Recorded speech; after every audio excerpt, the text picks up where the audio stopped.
This is the story of a man named Stanley. Stanley worked for a company in a big building where he was employee number 427. Employee number 427's job was simple. He sat at his desk in room 427 and he pushed buttons on a keyboard. Orders came to him through a monitor on his desk, telling him what buttons to push, how long to push them, and in what order. This is what employee 427 did every day of every month of every year. And although others might have considered it soul-rending, Stanley relished every moment that the orders came in, as though he had been made exactly for this job. And Stanley was happy. And then one day, something very peculiar happened. Something that would forever change Stanley. Something he would never quite forget. He had been at his desk for nearly an hour when he realized that not one single order had arrived on the monitor for him to follow. No one had showed up to give him instructions, call a meeting, or even say hi. Never in all his years at the company had this happened, this complete isolation. Something was very clearly wrong. Shocked, frozen solid, Stanley found himself unable to move for the longest time. But as he came to his wits and regained his senses, he got up from his desk and stepped out of his office.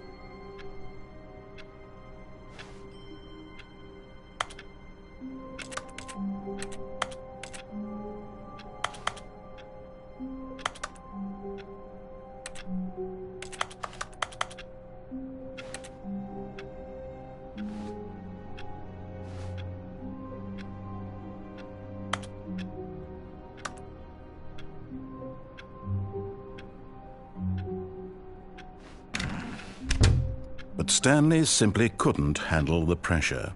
What if he had to make a decision? What if a crucial outcome fell under his responsibility? He had never been trained for that. No. This couldn't go any way except badly. The thing to do now, Stanley thought to himself, is to wait. Nothing will hurt me. Nothing will break me. In here I can be happy forever. I will be happy. Stanley waited. Hours passed, then days. Had years gone by? He no longer had the ability to tell. But the one thing he knew for sure, beyond any doubt, was that if he waited long enough, the answers would come. Eventually, someday, they would arrive. Soon, very soon now, this will end. He will be spoken to. He will be told what to do. Now it's just a little bit closer. Now it's even closer. Here it comes.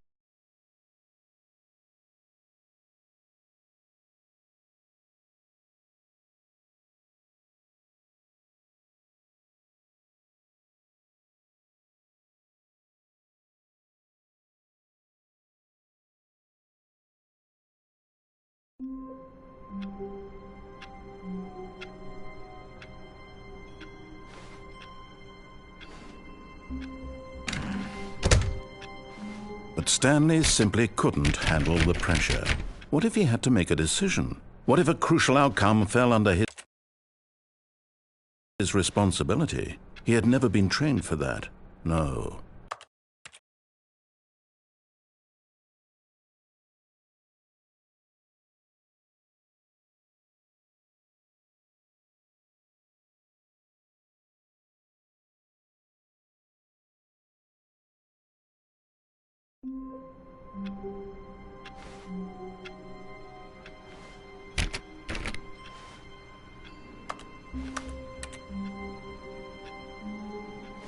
All of his co-workers were gone. What could it mean? Stanley decided to go to the meeting room. Perhaps he had simply missed a memo. No matter how hard Stanley looked, he couldn't find a trace of his co-workers.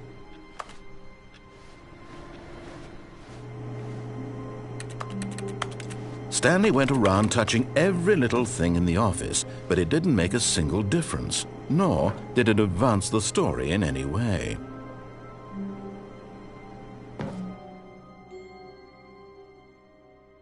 At first, Stanley assumed he'd broken the map, until he heard this narration and realized it was part of the game's design all along. He then praised the game for its insightful and witty commentary into the nature of video game structure and its examination of structural narrative tropes. So, now that you're here, what do you think? Isn't this a fun and unique place to be? Why don't we take a minute just to drink it all in? Okay, I'm over it now. What do you think? Are you sick of this gag yet? Ah, then in that case we'll continue. But now, here comes the real question. What do you think would have happened if you had told me that you wanted this to stop? Do you think it would have been particularly different? Would I have taken the same idea but rephrased it superficially to fit that answer? Perhaps you never would even have thought of it if I hadn't brought up the issue in the first place. Oh, now think about it. Will it be worth it for you to restart and then come back here just to do the other option? Clearly, this whole gag takes some time. What if the other option is even longer? How long will you spend in total just to have heard all the narration? Oh, and this is rich. Perhaps you've just played the other option, and now you've come to see what happens in this one. So, what do you think? Which choice was the better one? Imagine if you had selected Continue on your first playthrough, how tantalizing it would be not knowing what happens when you pick the other option. Indeed, you are one of the lucky ones. Though if the other option is really miserable to listen to, then perhaps you're not. In fact, I'm just going to say that no one who's listening to this is lucky. Well now, I've built up the other option so much that I'm going to stop talking and leave you to your decision whether to come back here, continue with the game, or just sit in this spot forever and ever. Cheers.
All of his co-workers were gone.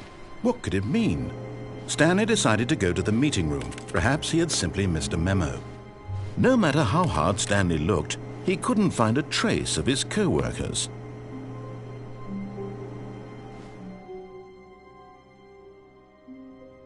At first, Stanley assumed he'd broken the map, until he heard this narration and realized it was part of the game's design all along.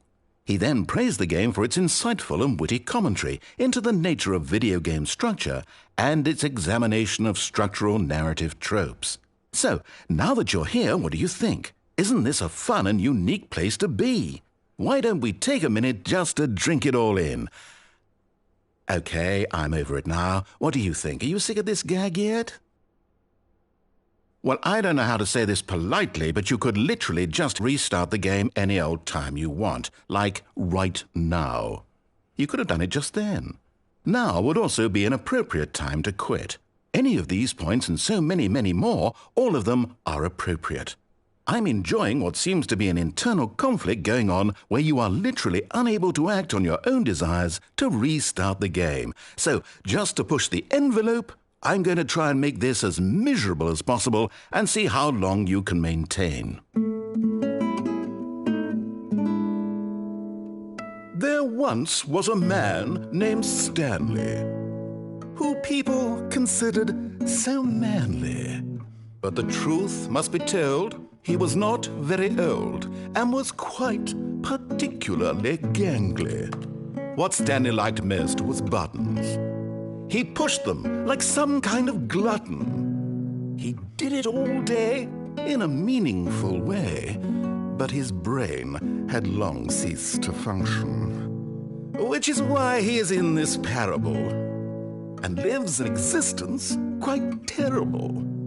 And if you are not strong and keep playing along, you too will become quite unbearable. Yes. You too will become quite unbearable.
How wonderful. Stanley was alone. Finally. This is great, he thought to himself. This is what I've wanted all along. I got what I wanted. No matter how hard Stanley looked, he couldn't find a trace of his co-workers.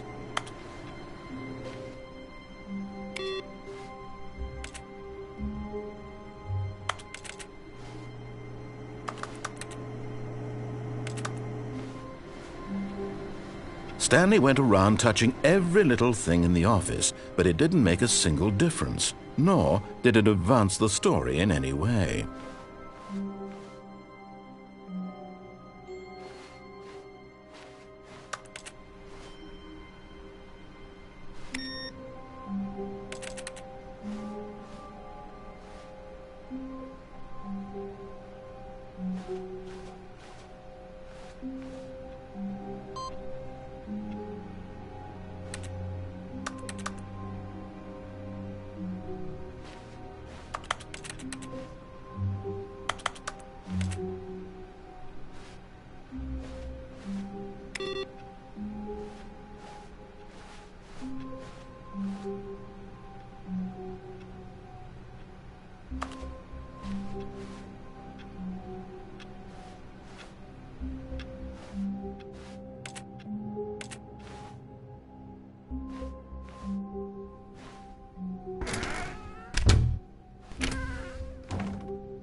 When Stanley came to a set of 2 open doors, he entered the door on his left.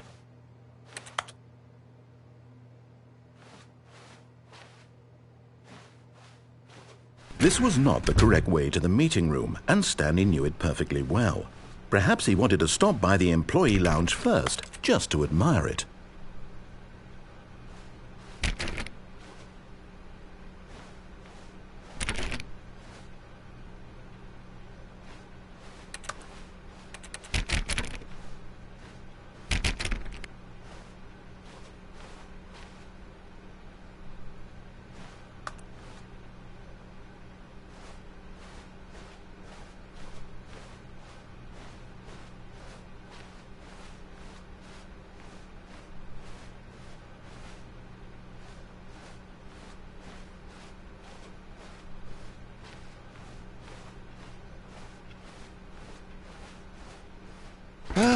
Yes, truly a room worth admiring. But eager to get back to business, Stanley took the first open door on his left.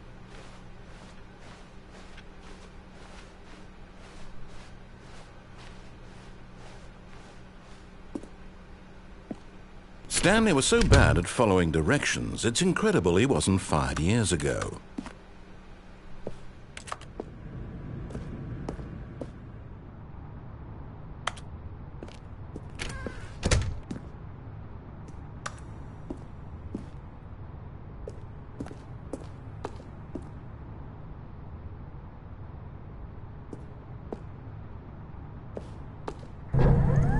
Look, Stanley, I think perhaps we've gotten...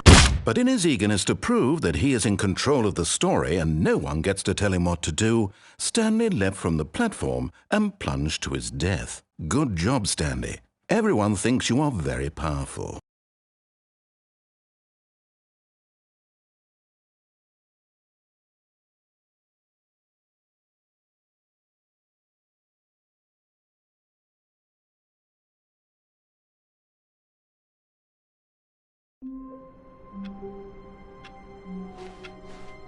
Someone was following Stanley. He was sure of it.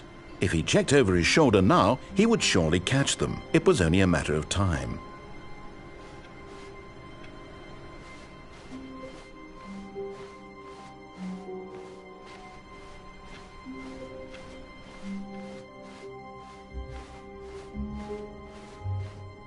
When Stanley came to a set of 2 open doors, he entered the door on his left. This was not the correct way to the meeting room, and Stanley knew it perfectly well. Perhaps he wanted to stop by the employee lounge first, just to admire it. Wow. Yes, this room. What a beautiful room. What a gorgeous, gorgeous room. Thank goodness Stanley had taken this detour on his way to the meeting room. Life without having experienced this room was now too horrible even to consider.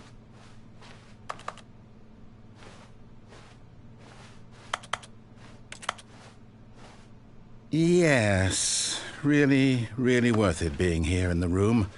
A room so utterly captivating that even though all your co-workers have mysteriously vanished, here you sit looking at these chairs and some paintings. Really worth it.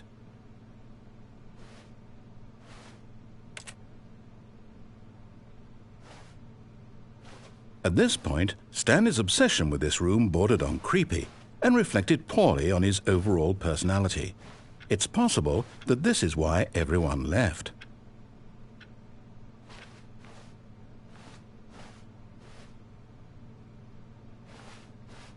Stanley sat around waiting for more dialogue, but when a long time had passed and there was no more, he decided that the game was trying to send him a message.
But at last, he'd had enough of the amazing room and took the first open door on his left to get back to business. Stanley was so bad at following directions, it's incredible he wasn't fired years ago.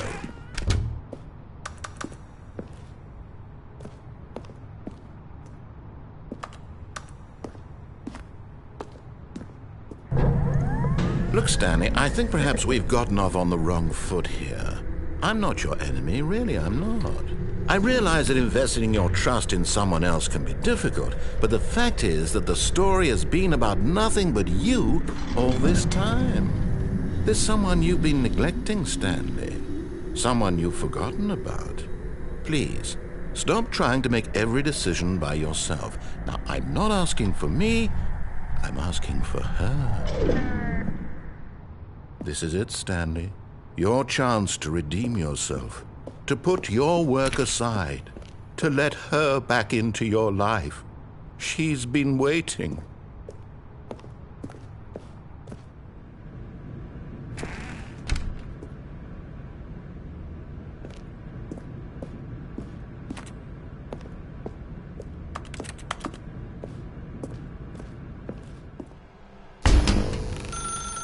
That's her, Stanley. You need to be the one to do this, to reach out to her. If you can truly place your faith in another, then pick up the phone.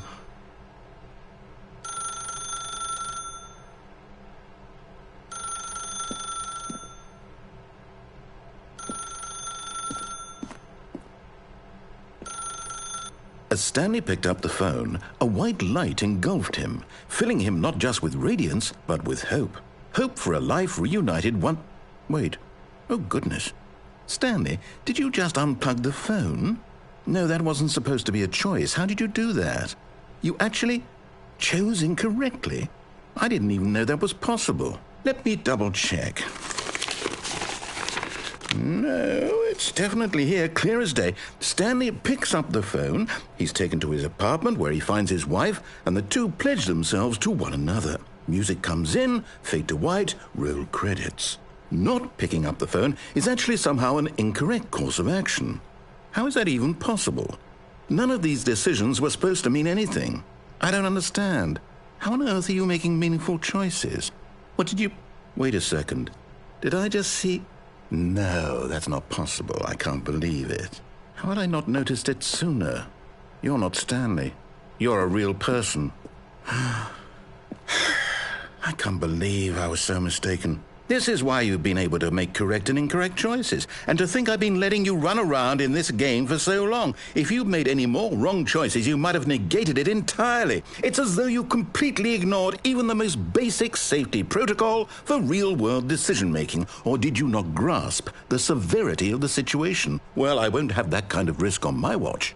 I'm going to stop the game for a moment so we can educate you properly on safe decision-making in the real world. Please observe this helpful instructional video. Choice. It's the best part of being a real person. But if used incorrectly, can also be the most dangerous. For example, in this scenario, a hypothetical real person named Rupert has a choice. He could invent a machine that eliminates food shortages across the world to make life better for all people. Or he could spend years of hard work forgetting how to read. Which choice would you make? Remember that unlike here, the real world makes sense, and at no time should you make a choice that does not conform to rational logic. If you find yourself speaking with a person who does not make sense, in all likelihood, that person is not real. Allow the person to finish their thought, then provide an excuse why you cannot continue talking. Turn to a partner and practice saying, "My goodness, is it 4:30? I'm supposed to be having a back, sack, and crack."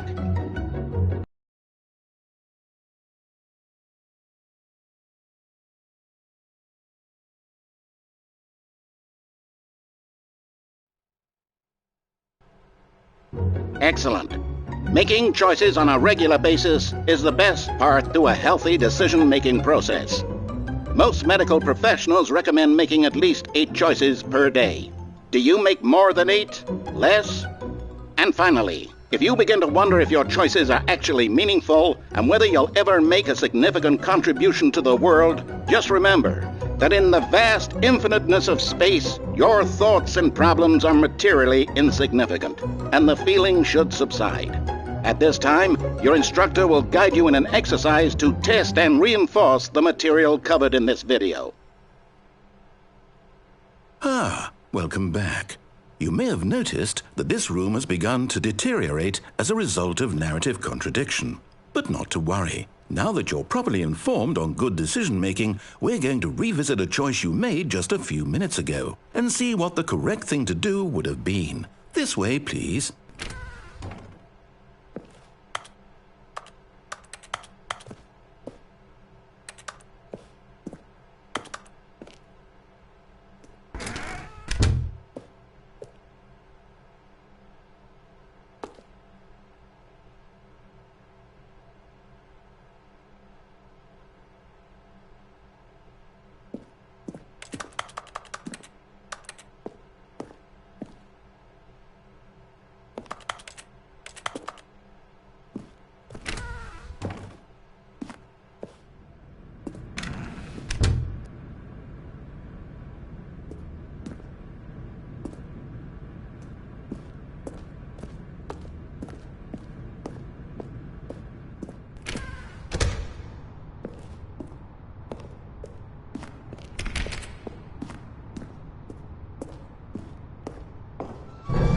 Now that we know your choices are meaningful, we can't have you jumping off the platform and dying. Imagine the main character dying senselessly halfway through the story. That story would make no sense at all. We just need to get you home as soon as possible before the narrative contradiction gets any worse. Unfortunately, it seems this place is not well equipped to deal with reality.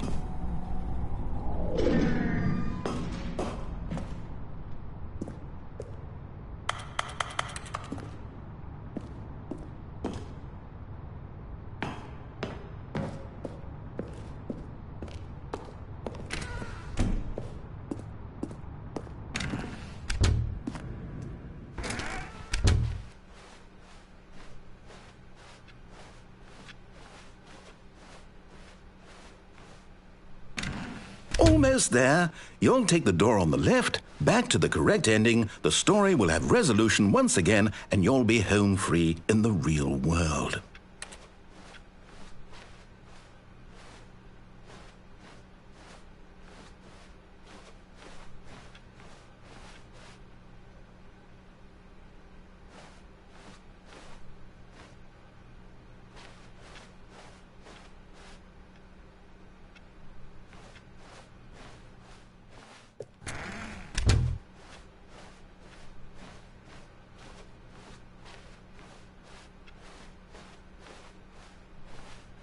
Now remember, all you need to do is behave exactly as Stanley would. That means choosing responsibly and always putting the story first. I'm quite sure you'll be up to the task. Just follow my lead and you'll be fine. All right.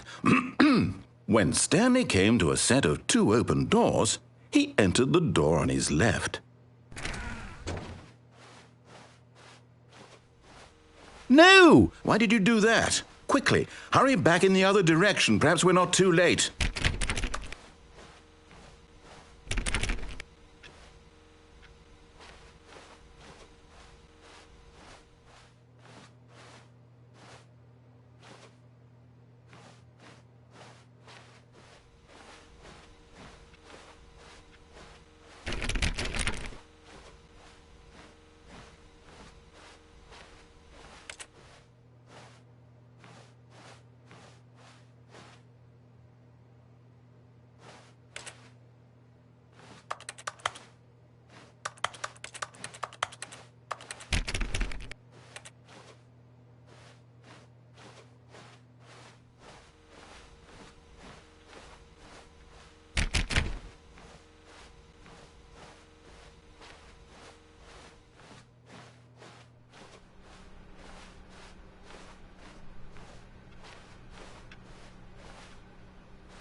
it's ruined. I can't believe, after everything we talked about, that my story, you've destroyed my work. Why? For what? What did you get out of that? What did you think was so special about seeing the game undone, left here like so much garbage? It's worthless now. And what am I supposed to do? Even if there were a way to continue, would it be worth it? To know that my story is now incorrect? How can I go back to that? I can't erase that knowledge. I'll have to live with it forever, reliving its impossibility forever. I couldn't live that way. Is it better to shut the game down entirely? To willingly destroy all of my work? I don't know. What's the answer? What do I do? What do I do? What do I... No, I have to. I have to shut the game down. I have to. I have to.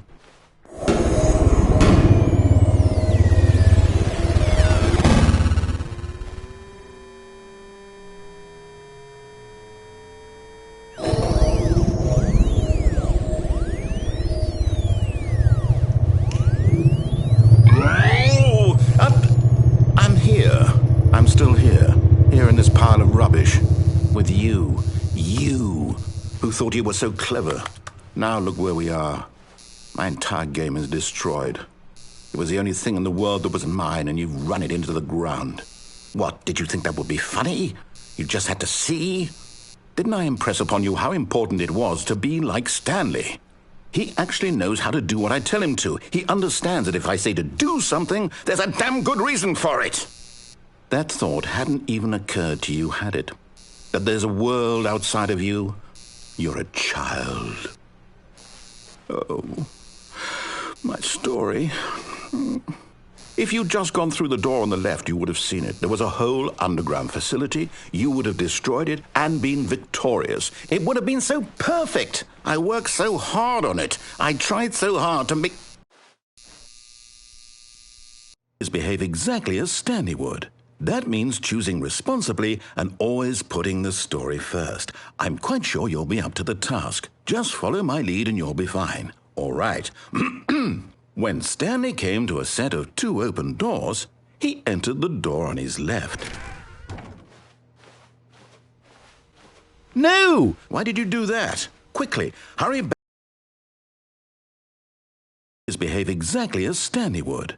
That means choosing responsibly and always putting the story first. I'm quite sure you'll be up to the task. Just follow my lead and you'll be fine. All right. When Stanley came to a set of 2 open doors, he entered the door on his left. No! Why did you do that? Quickly, hurry back. Behave exactly as Stanley would. That means choosing responsibly and always putting the story first. I'm quite sure you'll be up to the task. Just follow my lead and you'll be fine. All right. When Stanley came to a set of 2 open doors, he entered the door on his left.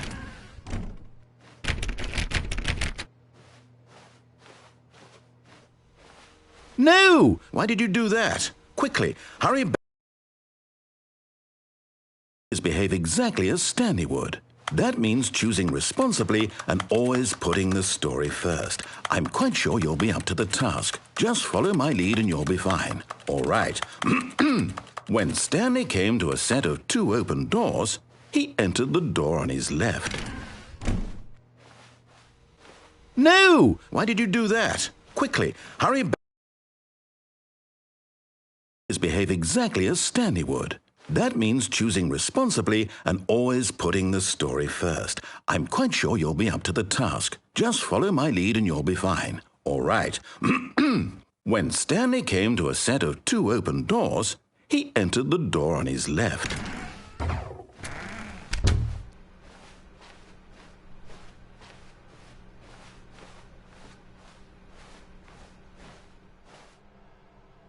Yet there was not a single person here either.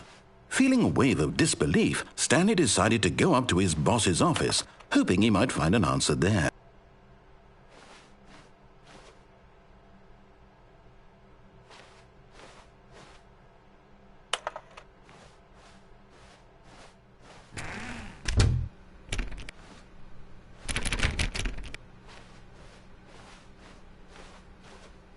Coming to a staircase, Stanley walked upstairs to his boss's office.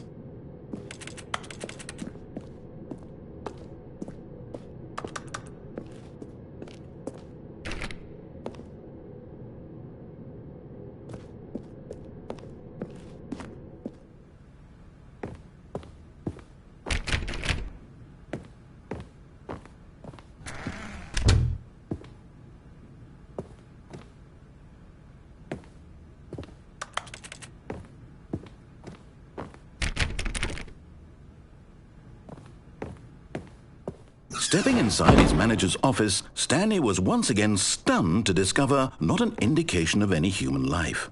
Shocked, unraveled, Stanley wondered in disbelief who orchestrated this, until he saw the door with a voice receiver next to it. Surely behind this door lay all the answers to his questions.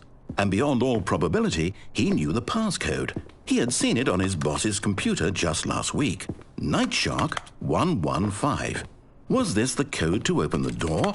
Would it still work? There was only one way to find out. Stanley had been trained never to speak up, but now he would draw from within himself the courage to face the unknown. He drew a sharp breath and then spoke the code.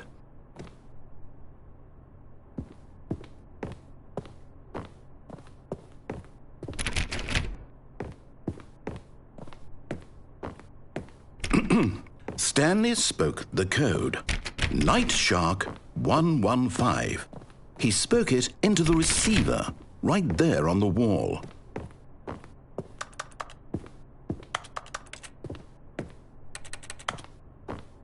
I'm sorry, is there a problem? You didn't mishear me, did you? Please speak the code into the receiver. Otherwise we can't get on with the story. This is a crucial step.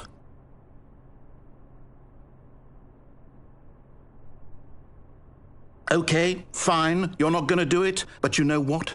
It's pretty humiliating to bring you this far, only for you to suddenly decide you have better things to do. I asked you for this one single thing, for your respect. The kind of respect Stanley shows for his choices. He knows what it means to take a story seriously. If you didn't want to see what I had to show you, then why did you come here? You had a choice, you know. You could have gone through the door on the right. You could have done whatever the hell you wanted over there. Why did you come this way? Speak. Say something to me. Explain yourself, you coward. You... When Stanley came to a set of 2 open doors, he entered the door on his left.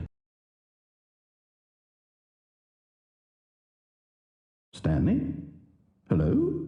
Are you... Is everything okay? Stanley, please. I need you to make a choice. I need you to walk through the door. Are you listening to me? Can you hear me? Is everything all right? Stanley, this is important. The story needs you. It needs you to make a decision. It cannot exist without you. Do you understand me? Whatever choice you make is just fine. They're both correct. You cannot be wrong here. We can work together. I'll accept whatever you do. I simply need you to take that step forward, please. Choose. Do something. Anything. This is more important than you can ever know. I need this. The story needs it.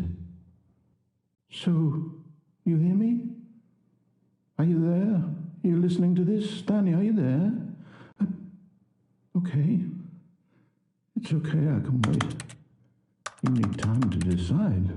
Time to make sure your choice is correct. That is the best choice. That's all right. I'll wait for you to decide what's the right thing to do. Take as much time as you need.